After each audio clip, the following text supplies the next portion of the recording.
TSG पेश करते हैं 80 शब्द प्रति मिनट की गति से डिक्टेशन। स्टार्ट। भारत को जब 15 अगस्त 1947 को स्वतंत्रता मिली तब अंग्रेज एक खंडित उपमहाद्वीप छोड़ गए। विभाजन के आघात के साथ साथ 560 से अधिक रियासतें भी थीं, जिनमें से प्रत्येक के अपने शासक और महत्वाकांक्षाएं थीं। नव स्वतंत्र राष्ट्र ने खुद को एक दो राहे पर पाया।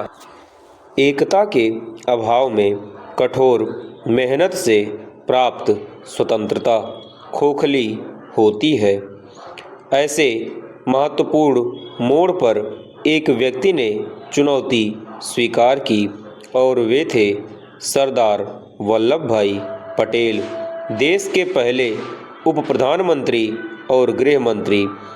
दूरदर्शिता, दृढ़ संकल्प और अदम्य इच्छा शक्ति के साथ उन्होंने इन रियासतों को एक राष्ट्र में मिलाया, जिससे स्वतंत्र भारत को उसका आकार और शक्ति मिली।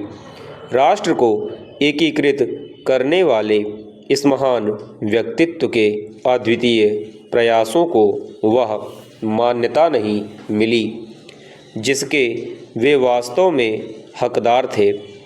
दशकों बाद प्रधानमंत्री मोदी ने इस विसंगति को पहचाना और पटेल की विरासत को संरक्षित करने तथा उसका सम्मान करने के लिए निर्णायक कदम उठाए। नरेंद्र मोदी की राजनीतिक यात्रा और शासन के सिद्धांत में सरदार पटेल के प्रभाव साफ दिखते हैं। वे पटेल को एक भारत श्रेष्ठ भारत के अपने दृष्टिकोण के पीछे का पथ प्रदर्शक मानते हैं। गुजरात के मुख्यमंत्री के रूप में उन्होंने सरदार पटेल की विरासत को सार्थक कार्यों के माध्यम से सम्मानित किया। उन्होंने अहमदाबाद में सरदार वल्लभ भाई पटेल राष्ट्रीय स्मारक का जीर्णोद्धार कराया तथा उसे एक प्रमुख संग्रहालय और सांस्कृतिक केंद्र में परिवर्तित किया। हर साल 31 अक्टूबर को पटेल जयंती पर मोदी ने युवाओं को उनके योगदान के बारे में जानकारी देने के लिए कार्यक्रम आयोजित करने शुरू किए। इनमें एकता यात्रा राष्ट्रीय एकत्व की भावना को बढ़ावा देने के एक सशक्त मंच के रूप में उभरी।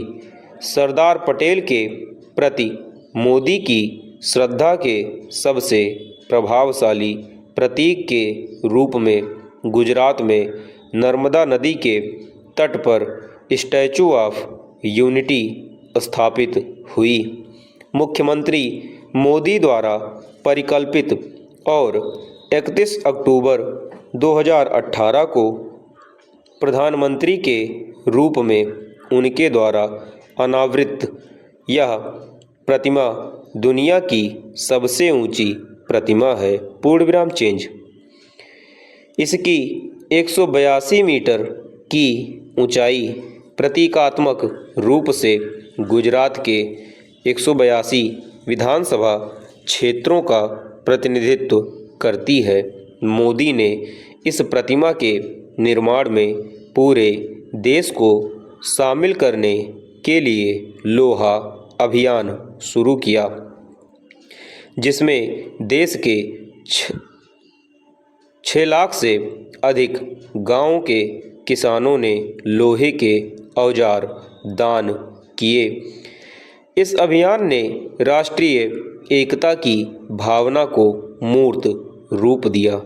स्टैच्यू ऑफ यूनिटी के निर्माण के दौरान प्रारंभिक डिजाइन में सरदार पटेल को कुर्ता पायजामा पहने दिखाया गया था।